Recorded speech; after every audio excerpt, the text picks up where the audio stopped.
Welcome back to the FraudCast, powered by Updation. I'm your host, Sean Rains, and in today's episode, we're shifting the conversation around transformation in dealerships. We are told to hate change, but what if the real problem isn't resistance? It's platform mismanagement. Joining me again are Updation's co-founders, CEO Layton Judd and COO Ralph Perkins. Together, we're going to explore what leaders really need to manage in order to evolve how aligning technology teams and vendor oversight isn't just about adopting tools, it's about owning the platform. From what we heard at the AICPA conference to real-world stories of surprise charges and smart automation, this episode's going to dive right down into the deep end of the pool on how AI, leadership, and platform design are rewriting the rules for accounting and ops teams across the automotive space. By the way, change isn't the problem. It's platform mismanagement. We're going to talk about all of it. Let's get into it. How are you guys doing? I'm doing great. Thank you for joining us on our podcast. I love that you guys let me host your podcast. I always think it's important that people know that companies that are using podcasting as marketing tools, it's one of the most effective ways to get your word out, your touch points, and all the people that get to consume this. So to the audience listening and or watching to this official Updation podcast, known as the FraudCast, we appreciate you tuning in. Guys, I know that you're just fresh back from the AICPA. Some people may not know what that means, so please tell them. But what's the sentiment right now in the industry after coming back from that event? It's basically an association for accountants. It's where they go and they get their credits and things like that. So it's totally different than a digital dealer conference that we see on the marketing side. It's about really specifically to discuss changes or laws that are going on for dealers, and that's what we took from it. But from us, from a display standpoint, it was a total home run for us about hitting the right market for and talking and showing about what our product's going to be able to do. And what we learned from just going and being a part of it is that we are on the right path, that the accounting office has not had technology change for a long, long time, if ever. And so we're excited about what we have and we're excited about where we're going. But I'd like to hear about Ralph. Ralph, this is your first time, going as a vendor. What were your perspective thoughts or your opinion about the AICPA? Well, it's definitely different than like an NADA, which I'm used to attending, right? So NADA, is everybody throwing stuff at you. You're getting pulled in 9 different directions. There's a billion people there, a billion dealers, billion vendors. So I've always considered myself on the forefront of technology, my entire automotive career. I spent most of my time, on change tech, just doing things that was new and no one else was doing. So for me, it was great to go to this. And that's always actually all this has been on the sales and fixed operations side is most of the time when I'm doing it, right? Never in the accounting office. So to go into this show in the accounting office, I kind of was surprised, but I felt really good because I just was myself and I was just acting like a dealer who loves the product, because that's what I am. I'm still a dealer that loves the product. I'm on the same team, but I just love the product, and I just was talking about all the things that I wish I had when I was running a store. It's great to hear you guys and your perspectives on events that are not the most common ones that people talk about, because often, you hear this, people say things like the riches are in the niches. And I think a lot of times the riches are also what we take away, the learnings that we then deploy into you guys with the brand new company from an environment where maybe you guys were expecting to have those great takeaways, but there's the contrast to the events like Digital Dealer or NADA. We know what we're going to get at those events. We've all 3 of us have been to those a million times. I want to real quick, Sean. It's funny because I sat there and I thought this is going to be a dead show. I really did. It had like the beginning slowness. It has a setup very similar that you see in the old style digital dealer that I recall, like the conference and partaking, having lunch in there and all the things that you do. And then it also had the wine event or at one point towards the end of the evening. But at the very beginning, it was like, oh my God, it was feeling like crickets. And I was like, this is going to be interesting. But I can sit there and tell you without a doubt, kudos to the AICPA folks out there. They did a great job putting on the show. It was probably one of the best shows I've ever attended from a standpoint of the lead quality and the lead value that I ever got on a show. So kudos to them. Yeah, that says a lot. I want to steer you guys to something that is really going to be part of, I think, guiding a lot of what we talk about on this episode, and that is when dealerships say our people don't like change, which they may themselves be saying, I don't like change. But when they say our people don't like change, what's really going on when they're saying that? Well, I feel like nobody likes change, even though I've been on the forefront of change my entire career, I feel like, but even myself, change is uncomfortable. So you're used to doing things. And sometimes it's the only way so you think that's the right way because you've never been shown a different way or taught a different way or even had an opportunity to see something being done differently. So, I can tell you in my career, for example, on and around like 2010, I was boasting, hey, the sales department needs a change in sales process. We need to go to hospitality style. And at the time, everybody was telling me where I was working, hey, you're crazy. No one's doing that because you're going to sacrifice profitability to make this change. And no one wants to do that. No one's going to sacrifice profitability. So you're nuts. And, fast forward, a few years after that, well, everybody was doing that. Everybody was talking about, hospitality style. And I stood up and pounded my chest, and I was one of the ones in the beginning that wanted to do it. That and a dollar got me on the subway. But, the real thing is that I feel that the accounting department now is that next piece of the puzzle that's due for a change. It's been stagnant for so long. The process has been the same forever. And it's not fixing something that's not broke, but you're fixing something that is not maybe efficient. So if it's not efficient, how do you get it more efficient? And efficiency saves you money and time. And they kind of go hand in hand because it saves you money and time saves you money, right? So really they both save you money. So I think that's what's due for a change is the accounting. Is there, in your minds, like maybe this is a good segue into this question of, is there a difference between what people would call change management and platform management? That's an interesting question because I think the idea of platform management is going to be a new concept. But change management, if you really think about it, it's about, oh my God, change management. You hear that word and you got to change. Personally and professionally, it's like it means two different things, but it's change. I got to go through this process of change. And that process means that professionally that, okay, I have to change the way that I'm doing something. That means I have to go through training. I have to go through all these different steps in order to get to that moment where we've changed, we've run a new process. And that's hard for people to adapt because that's what they've been doing it a certain way and they're scared. It changes the way that they're doing their jobs. So change is a scary word for a lot of people. Platform, though, flips that differently. What we're trying to do with a platform management is actually learn the processes with AI that they're doing. And so here we can hit about 90% of what, with AI about what they're doing, and it can learn and become adaptive. And so the difference and the key thing about platform management is an adaptive change, learning what people are doing and adapt to the things through automation and programmatic and AI that will automatically just go ahead in the background and do it for the people. So I think that is a better way to look at it going forward. And I think more platforms, if you take that into account, one pushes people to change, the other builds technology to change for them. So that's our philosophy. Dealers, and you both have mentioned a couple things that have kind of made me think about this, are always confronted with making changes, new systems coming in. Like, is there a common, maybe this is a good Ralph question, I don't know, like one mistake that the dealers make pretty frequently when they're implementing a new system, a new platform? Well, I've seen this all the time, actually, unfortunately. So dealers or supervisors, they go to a trade show, for example, and they like something there and they buy it. It's a shiny new puppy, or pen or whatever. It's a shiny new toy.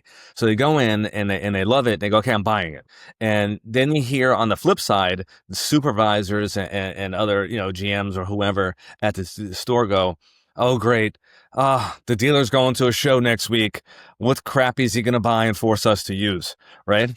So I believe the buy-in is important. And it goes back to what Layton was saying about change management, rather than platform management. So the buy-in is important. If the department head believes it's not going to work, then guess what? It's not going to work. No matter how great that tool is or what's going on, I've seen it many times. If there's no buy-in and they believe it's going to fail, whether it's a process or a product, it fails because they don't believe in it. No buy-in. Mhm. So I think the biggest thing is getting the team's buy-in, especially if you value your team as a dealer principal or operator. If you value your team, get their input. It only helps.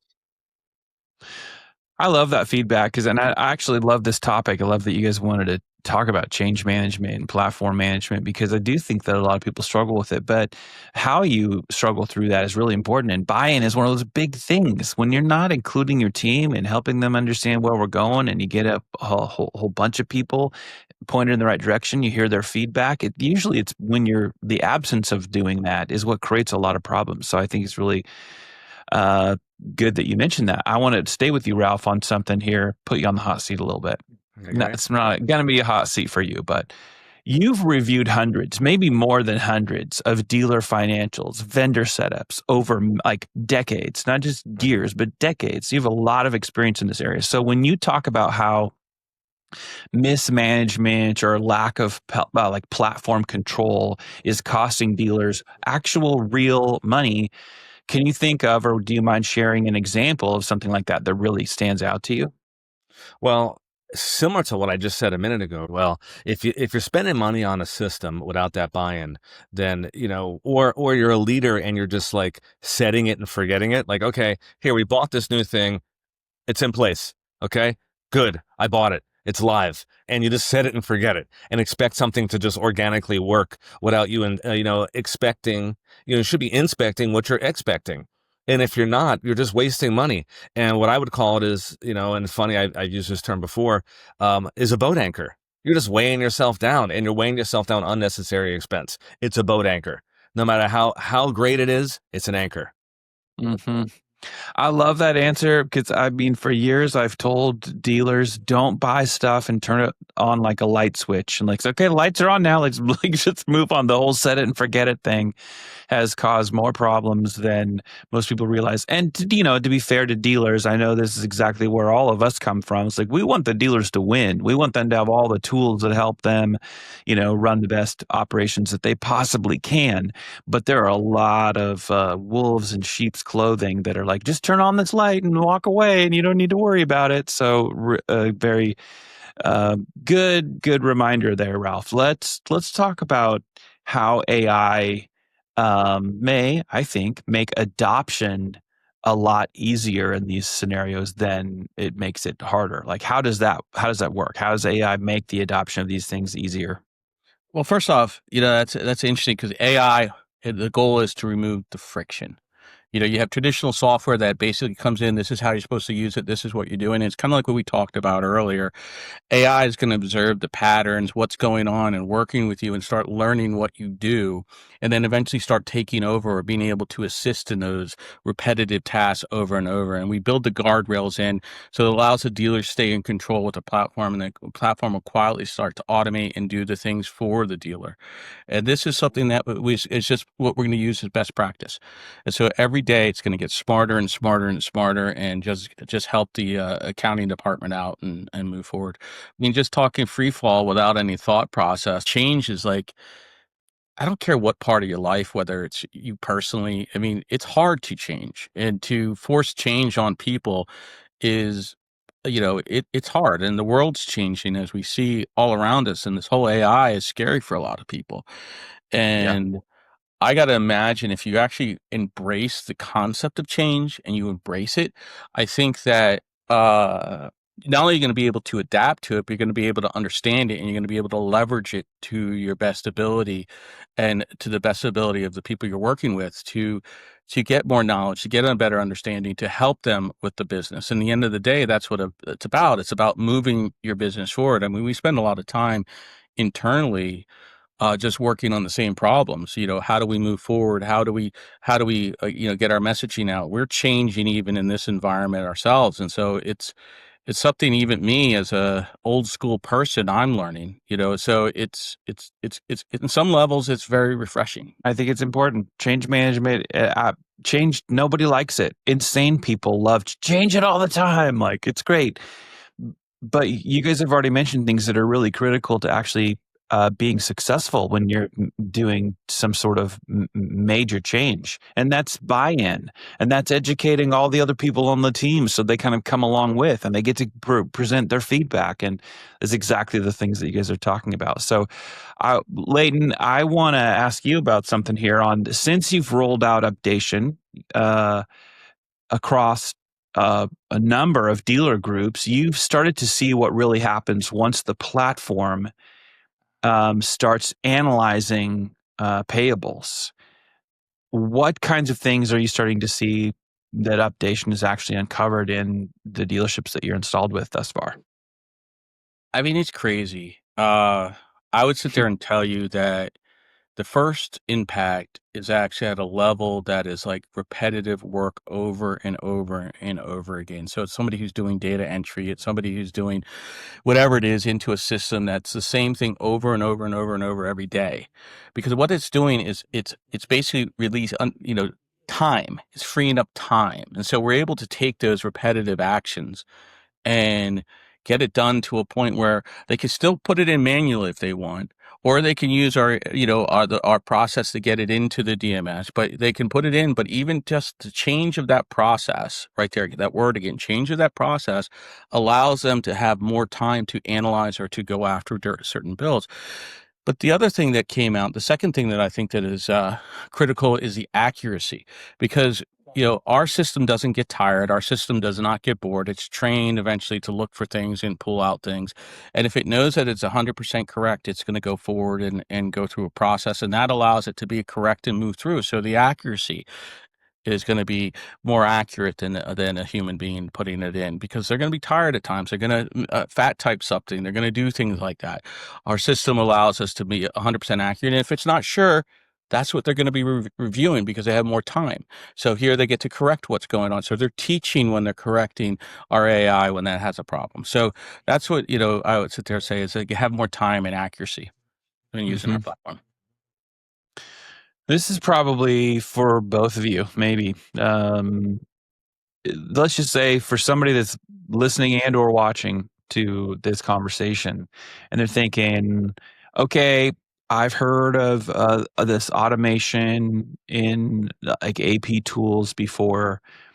What actually makes what makes Updation different maybe than what somebody would have already had experience with? Like, what are you doing that maybe others in the space aren't doing?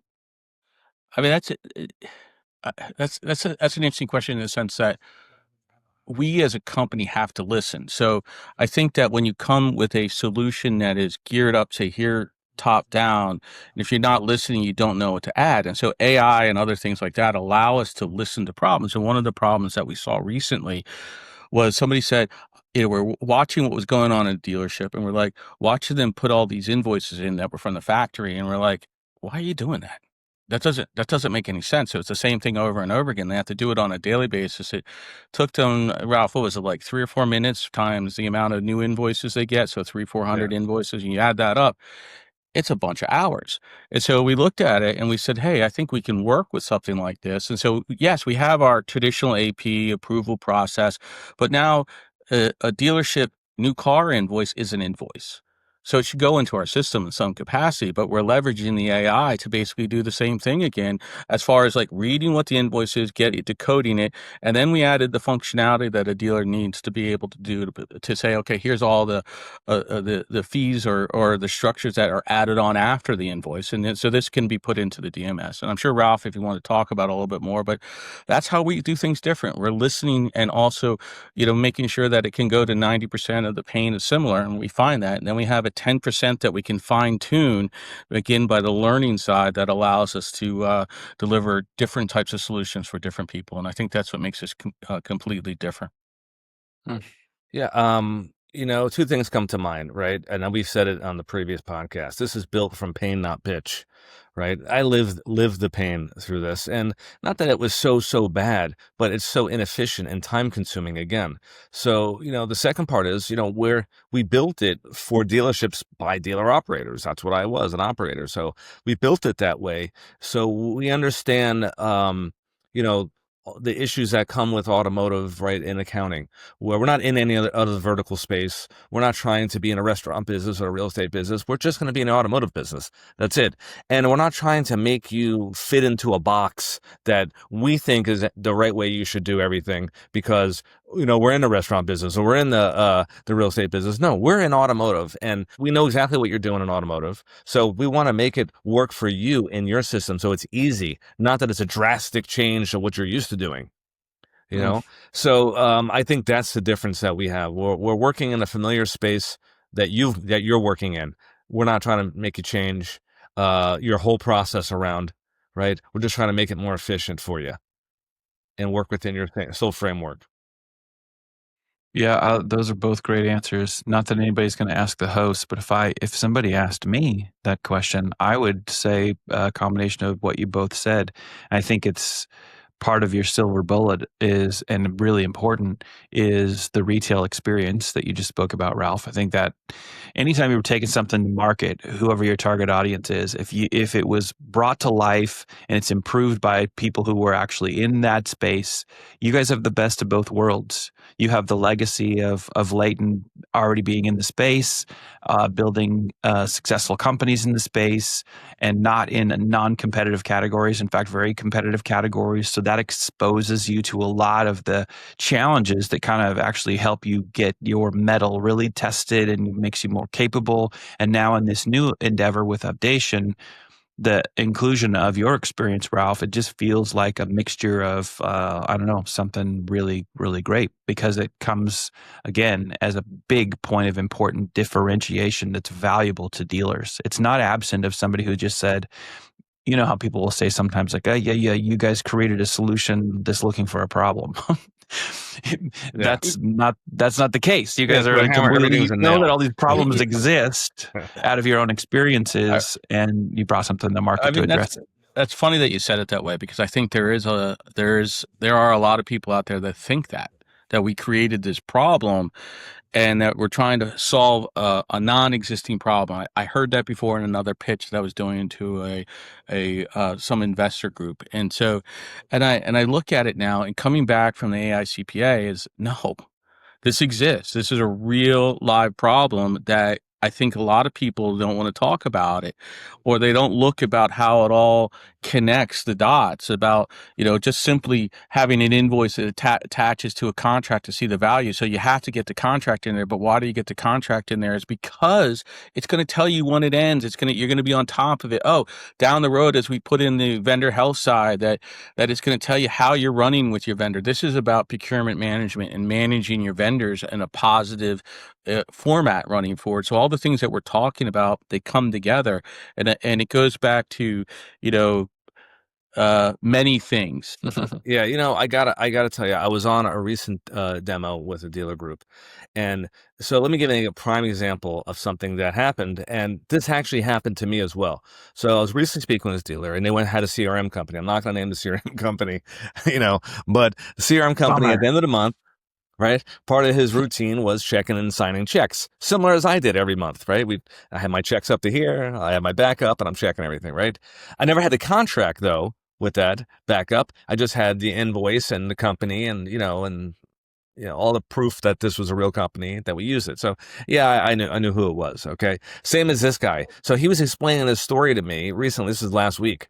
That he noticed the payment was about, on the CRM tool, about $750 higher.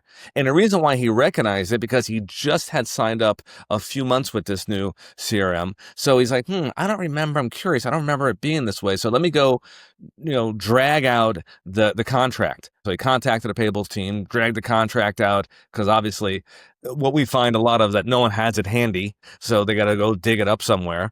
So let me go drag it out. Let me look at this and take a look at it. So, by the time it got around, it was another 2 weeks later.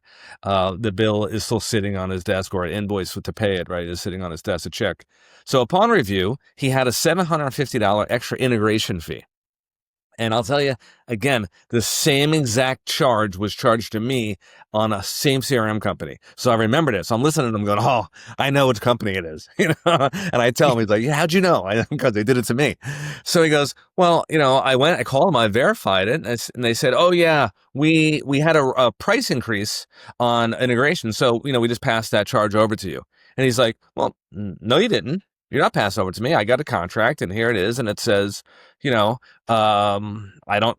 my integration is already included, and it's not 750. It's whatever the price was, and now this extra 750 is an extra 750. I'm not paying it. So he crossed it out, and the guy is arguing with him on the phone. It's like, well, you have to pay. He's like, I'm not paying it. Crossed it out and sent the check without it. Made the AP person redo the check, right? And told her, every time this comes in, do not pay that. So he did it that way for, he said, a full year. Cross it out for a full year. They kept putting it in there for a year straight until finally they just stopped billing him for the 750.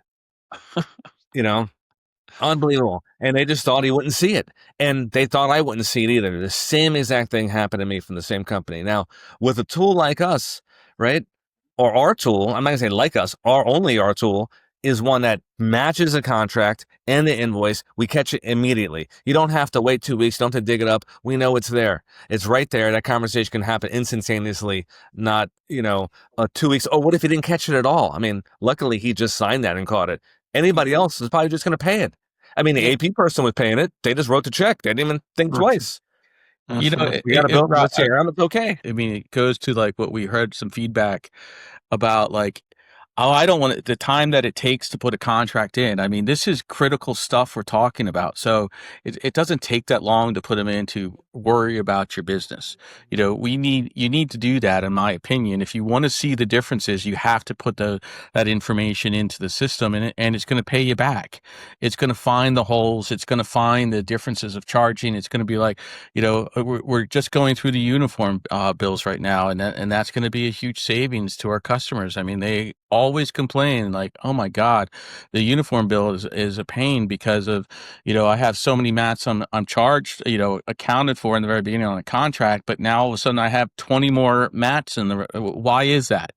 So we're going to be able to help them, and just getting the data in is just the start of it, but just saving money is the other side of it, and just being on top of everything.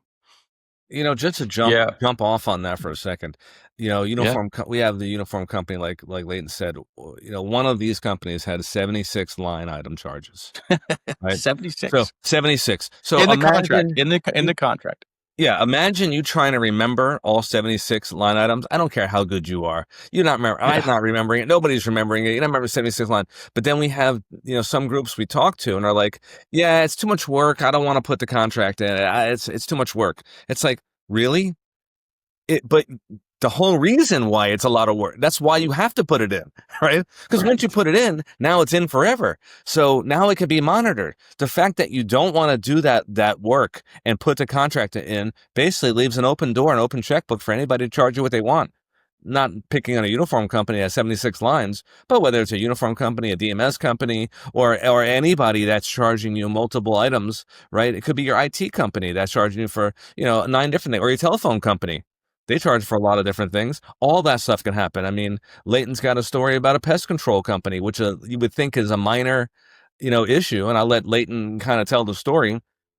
But go for it, Ralph. You're telling it. Go for it. So there's a pest. So we had uncovered, and this was before I got to the company, but it was an exciting story to hear because I heard it from the dealer. So it got me excited about it. But we had a pest control company that they put the contract in, and this is before they had invoices in the system yet. So the contract came in, and the AP person saw it. He goes, "Wait a second, I don't think we're paying $475 for pest control. I think we're paying a lot more than that." So went back to the last bill and saw that they paid $1,575 for that. So they went, ran to the dealer, and the dealer says, "Well, how could that be?" let's take a look. And they went back and they looked 3 months ago and like, oh, well, 3 months ago was only like, $50 less. And they went back and did a forensic audit and then went back and found out that over 6 years, the pest control raised them every 3 months, 50 to 75, well, $50 mostly, and one time $75 more every 3 months, but never more than that. So it was just a slow vendor creep.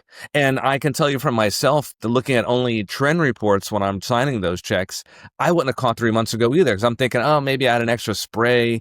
Maybe there was a rat in the shop that got in and we had to catch it. Big, Ralph, that's a big rat. I mean, that rat must be one pretty time big. for $50. I'm saying the $50 difference, right? Yeah, I know, but for $50, I think that was maybe the rat was big. Yeah. I think that was a $75 charge for that rat. $75 You had a $75 rat problem. Maybe there was an ant issue on someone. Maybe we had a situation where someone brought a car in that had rat or even had ants in the car. We've had that before in the service department, and we try to get it out for them. We smoke out the car, try to get it out. So maybe that happened. Hold on a second. I wouldn't have caught it. I've heard ants in the pants, but not ants in the car. So you literally had a whole bunch. I've seen it before. Yeah, people come in with they've parked someplace underneath a tree, and the whole car is infested with ants inside and out. Oh, that would drive me nuts. Could you imagine driving down 95 in Florida and then having ants crawling all over you? It's happened. Or better, you have shorts on and you have all these ants. I mean, yeah, you got to fumigate the car several times. I mean, we bring out a specialist to do it, and exterminator basically to help us do it because you want to do it in a safe environment too. So that could have happened. Maybe that was the extra $50. I would have never thought to check it for $50. But obviously, if it was a big gap like that, where it's $1,100 difference, then yeah, I would have said, whoa, it would have jumped off the page. But they were smart. They just did a vendor creep, slow. So to say that you don't want to put it in is like baffling to me. Yeah, you have to do that heavy lift and go track down your contracts because you weren't efficient in the first place. You weren't organized. We're trying to help you get organized right now so you don't have to worry about this later. So you don't have to go track it down later. And then now we'll monitor the invoice and make sure you're not getting hosed. In this case, $1,000 a month, right? Or up to $1,100 a month over the course of 6 years. Mm-hmm. Or $750 like the CRM company. Yeah, this is more like an age-old problem that maybe just doesn't get talked about enough, I suppose. But it's not new. I mean, episode 1, Ralph, you shared the 20 group example. Hey, everybody, you just sign up for stuff and you guys pay these. No, we would never do that. Well, everyone but one of you did. So here's the 19 of you that are getting your check back. I got a lot of stories. I can do, we talked about movies last time. I can do Charlie Murphy, Real Hollywood Stories. It's like Ralph Perkins, real dealership stories. I put the hat on and the cane and exactly. I think we need to dress you up like Mr. Rogers. You come in and go, okay, kids, we're gonna have a story today. Yeah. We'll get the little train going. Shoes, put on your Keds, get the cardigan on, comfortable. Story hour. But you dropped another one, the CRM company, and then now the one is Layton's story, but you shared with the pest company. That's actually a really good example of something that Updation would be catching before it becomes a problem. Because imagine, especially pest control, it's we're doing a small incremental bump every 3 months. That is so intentional because they're thinking if they catch us the first time, it'd be like, oh, sorry, it was an extra rat in the shop or something. Yeah. And then you just put a gate on it. And now that's not happening. But if it's they didn't catch it and then they didn't catch it, every quarter, basically, they're expanding with you without ever telling you. And again, guess this happening to 76 lines, right? Or 50 lines, or 25 lines of stuff. There's contracts out there with 25 lines, 75 lines. I mean, what about you're pulling credit? You're pulling credit on every single customer that's out there that comes into your dealership. You're selling 300 cars. You're pulling credit for 1,000 people. Okay. You're going to be able to check that 1,000 people, that means 1,000, hits. If they charged you 200 more, would you know? Right. right? All of which are those dollars are precious for other things in the operation of the day to day at a dealership that you guys help them not only see, but take back, that whole, bringing some clarity into the chaos, as you guys have mentioned before. It's really important. Okay, I got a couple more things technically that I wanted to talk through with you guys on today's episode. The idea that platforms learn, right? This platforms that learn is really compelling. I think dealers find that interesting. What does it, though, look like in real terms for a dealer today? Platforms that learn.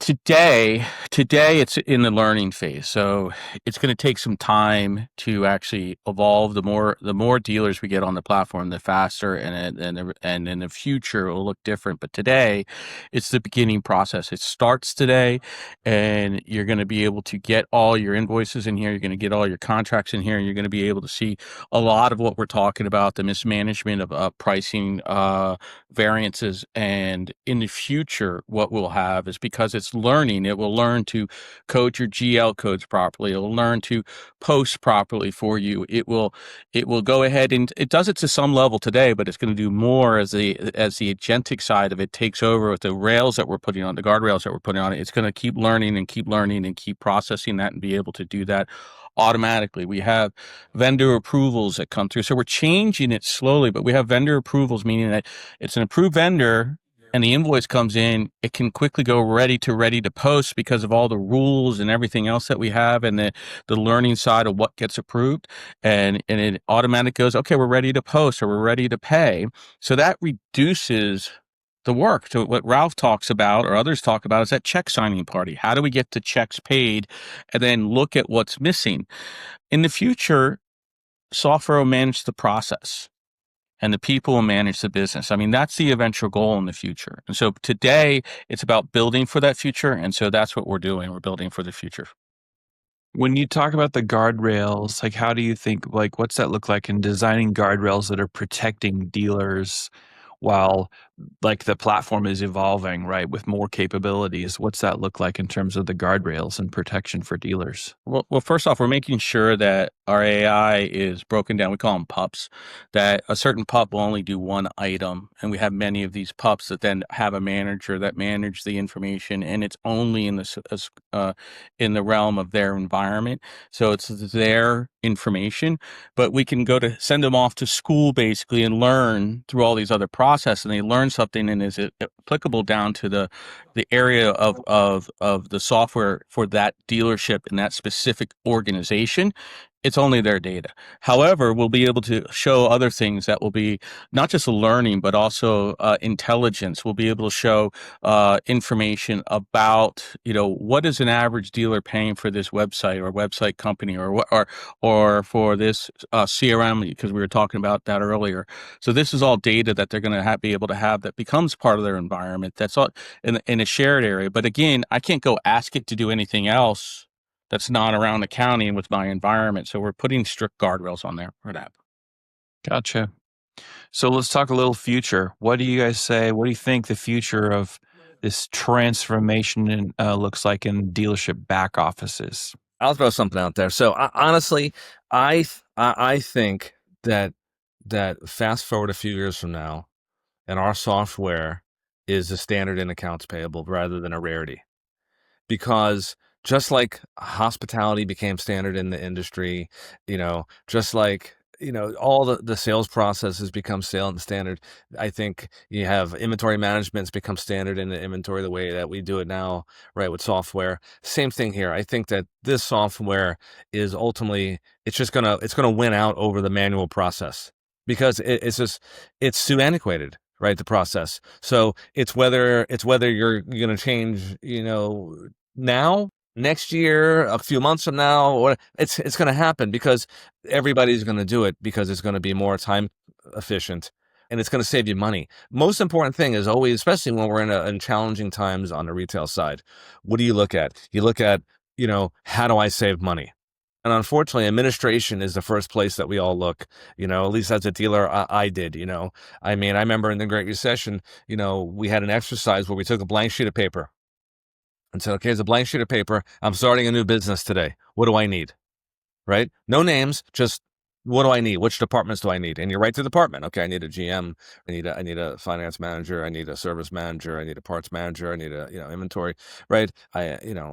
Shipping, receiving, and you just write it down. Okay, and you write down the bare bones of what you need in a business because you're trying to be cost effective. And then you go back and fill in the names of the people staff that you have. Okay, so I got Joey is this position, and Layton's this position, Sean's this position. I put the names back in there, right? And then you like, what if, then you have the what ifs. Okay, what if I could have this? What if I could have this extra a porter, an extra file clerk, right? And then you kind of throw it in there. But you're basically doing it, you're backing into it on a dollars and cents side, because when things are tight or tough, you gotta expense management. So yeah, you're looking at programs that you're using or lack of using for one, and then you're looking at maximizing programs that you have in place that can save you money. So our system is that program. Not only can it save you time for the process of doing the job, but it's going to track to save you money. Every day it's working for you. Like Layton said, it's not sleeping. It's working for you every day. Something hits that system. It's going to tell you if you're overpaying, if someone's trying to get you, it doesn't match your contract, and it's going to do it fast. I mean, the fact that we can, on a parts statement, from a parts vendor, I'm talking about, that we can, easily reconcile that statement within seconds. I know personally what pain it takes to go through that with a ruler and a highlighter every month, that the AP person's doing that. Now, I'd rather utilize her or him to do something else that could help me in the process of maybe selling something else or making some more money, rather than make them they're administrative. So, I'm looking to cut it, but I can repurpose them to someplace that could be an income generator. And doing a line item with a ruler, okay, seems to me like it's crazy. But we did that. We did it with the gas bill. I mean, the same thing. We're line iteming it. Our system will eliminate those processes. The system does it for you. It does the gas bill. It's going to do your parts reconciliation, and it's going to do it instantaneously. Just that piece alone saves you so many man hours, as they would say.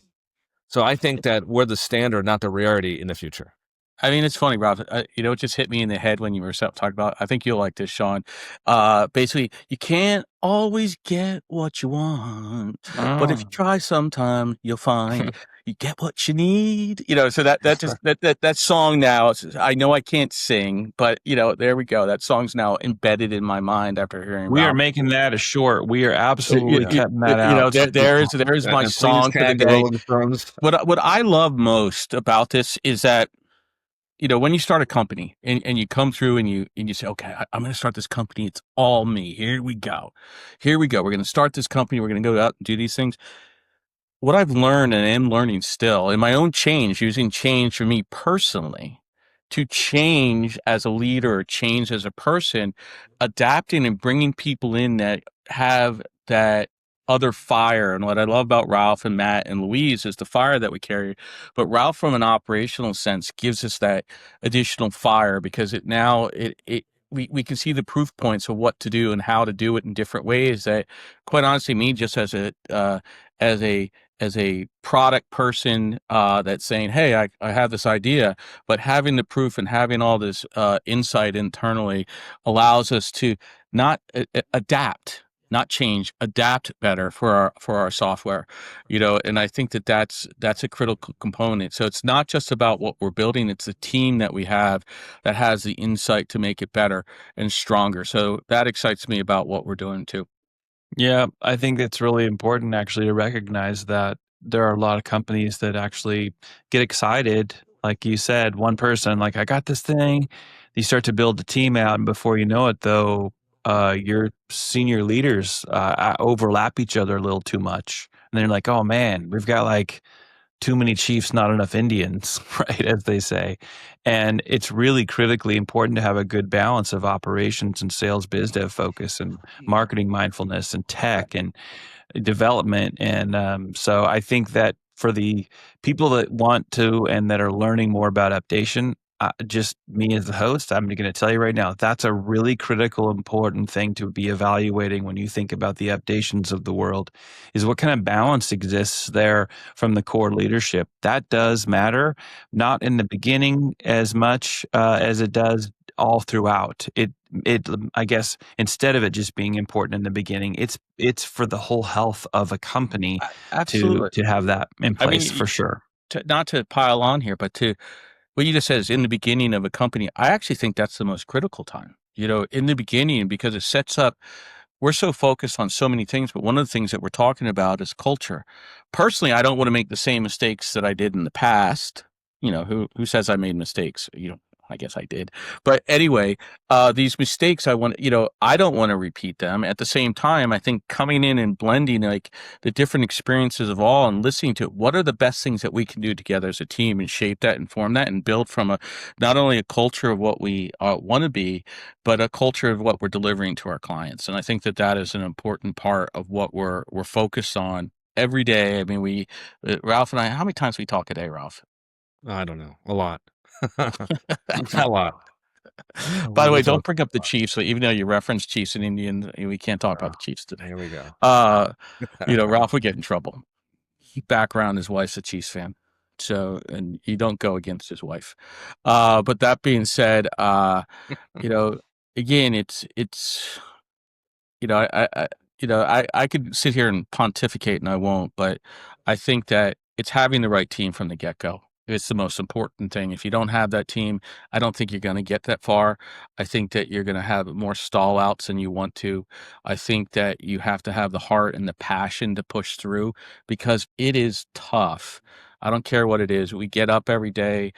How many times have you been hitting felt like you've been knocked down, Ralph, and then you got to pick yourself up and go again? It's like that every single day. And their wins, Yeah. even the small wins, are the happiest wins. I think for a Rocky second. Balboa said it best. It's not how hard you get hit; it's how hard you can get hit and keep moving forward. Right? Exactly. So I don't have the bruises on my face. It's because all this beautiful makeup I'm putting on. But here we go. I mean, there's nothing better than wanting to do this over and over again. I mean, it's refreshing in some level, and it's hard, but we love what we're doing, and we see the value that it's creating, and so when we see it, we're passionate about it. You're also illustrating something like on the fly, live, while we talk about change management, platform management, that you have this balance of your own leadership team. And that balance of your leadership team is actually making it so that handling change day to day in your own new business venture is something that you guys are mindful of. You understand the importance of you guys understand buy-in with each other. Lots of communication back and forth throughout each and every day, being able to, take the small wins and, force multiply into others, but also, take a something that feels like a setback and like, we're going to keep going. You're learning and evolving on the fly. And a lot of people that want to say that they're down for entrepreneurship don't really have any clue about that. I think that's one of the things that make you guys a horse worth betting on, is that you got a really, really powerful blend of experience into the market that you're selling into. And you are openly come up from that. They call this, what you're doing, by the way, founder-led content.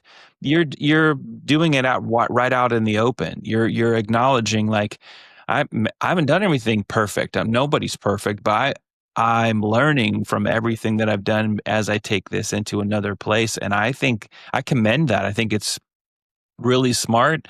And I think that's what people are really looking for when they're going to evaluate, one, what is Updation? How do I understand how they fit into what I'm trying to do? How do they solve these problems? These are problems that have existed for a long time, right? You come to market, but you're just putting it out there. And I really like that. There's one last thing I want to ask you guys both as we kind of bring this into a parking spot, this episode, and that is, what do you say to the dealer, the leader in a dealership who knows that they need to make change, but they feel overwhelmed? What would you say to them? Is there something that you kind of like, this is like, say, go this direction? How would you direct that person in the dealership?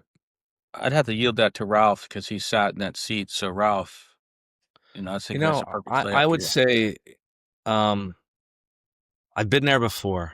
I have been you, and I would say, give us a shot, give us a chance. We're looking for that open-minded dealer that we have a pilot stage right now that we're in, and we'd love to have the open-minded dealer in there to learn with us, because as we're setting up these guardrails and our agentic AI is learning, right? We're learning together. So we're not the burning bush. I'm not the burning bush for sure. And we love the feedback from our dealers, right? And if you're having a pain point that is this, what we're talking about, or something else, right? We're willing to listen, because we're at that stage where our AI can do a lot of different things. It's doing what we have right now. So it's doing the vendor management, it's doing the invoice auditing, right? It's doing all that stuff for you. It's paying the bill. We're able to put the invoices, like Layton mentioned earlier. We're able to put factory vehicle invoices into the system. That was brought up by a dealer that had a pain point. That's like, listen, I'm spending 15 to 20 hours putting this in. I'm selling 300 cars a month, and it's time consuming. And I rather have my AP person do something else rather than sit there as a data entry person. So same thing here. Give us a shot. You'd be surprised what we can do for you and help you. And we're not stuck in our way that this is all we're offering. We have a full suite of services that we'd love to help you with, and a suite of knowledge. So if we can be any assistance to make you look better, I love it. We love it, right? We love it. It's nothing. There's no ego here. It would be fantastic just to say that we contributed to your success. And then adding into Ralph real quick, a little bit different slant, because I think he's talking directly as the owner. I think that, talking as one of a co-founder or looking at it from a business level, you have to trust your people, but at the same time, you also have to ask questions. So what I mean by that is, like, all my accounting has been done, like, in my company is always on QuickBooks. Why? It's because the accountant always wants it that way. And there is no change. There's been no change in this side of the industry forever.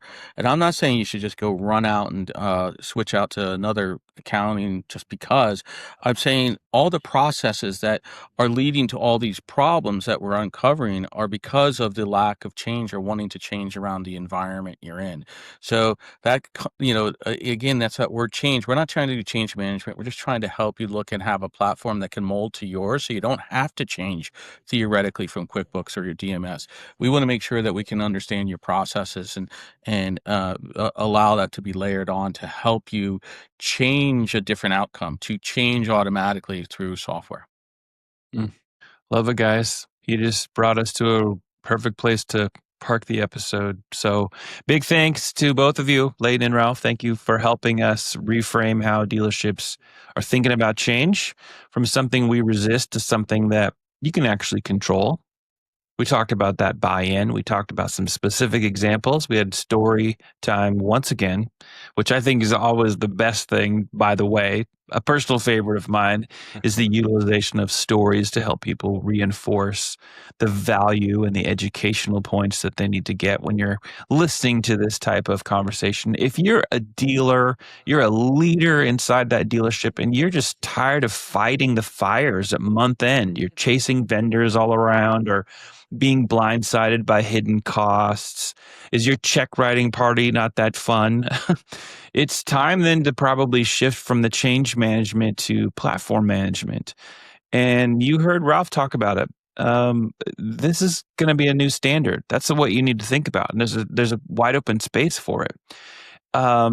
If you haven't already, jump over to Updation.ai. You can learn all about the company over there, see how their platform is giving dealers oversight, control, and the clarity that's usually missing. And if this episode gave you something to think about, hey, do us a favor, follow the show, leave a rating, any place where you're consuming this. If you're on YouTube, do all the things, subscribe. You'll know when new video content drops, when new episodes drop.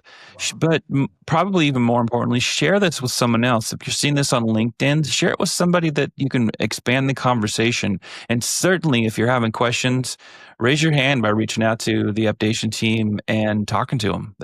They'll do all of that for free. They really like to start with these really kind of meaningful conversations to help you get smarter and operate your dealership with a lot more intelligence. So until next time, Well, you've been listening to the FraudCast, where we call out all the mess and show you how to map it out for better success in the future. Thanks for your time, and we'll see you again right back here on the FraudCast. Thanks.